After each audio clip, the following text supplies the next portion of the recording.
Professor, before we crossed to you, we were speaking to a photojournalist who was with Mary Colvin when she was killed in Homs in Syria back in 2012. And he said, he was the one who drew this parallel between this attempt by the Israeli government to muffle the international media and block access by the the international media.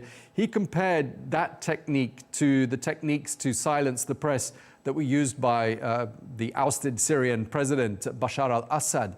What do you make of that comparison? Look, Israel's crimes don't need to be compared with anyone else's crimes.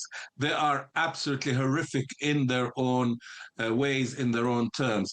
I mean, the outright starvation of the people of Gaza, but then claiming that Israel is not starving Gaza, as Netanyahu did only yesterday, hours before he ordered or was aware of the assassination process of Anas al-Sharif, shows you that, look, Germany, in my view, was the most criminal state of the 20th century.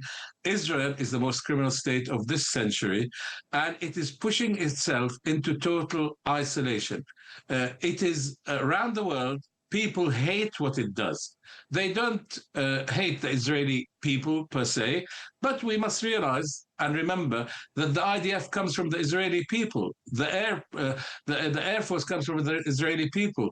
The person operating that drone that killed these people comes from the Israeli people. So it's becoming more and more difficult to disassociate them from this absolutely far-right extremist government. So I'll just say, you don't need to compare what it does with anyone else. It should be up before the courts around the world, not just when its people go to countries, not just the International Criminal Court. And there's absolutely no excuse for countries not arresting Benjamin Netanyahu when he tries to come to them.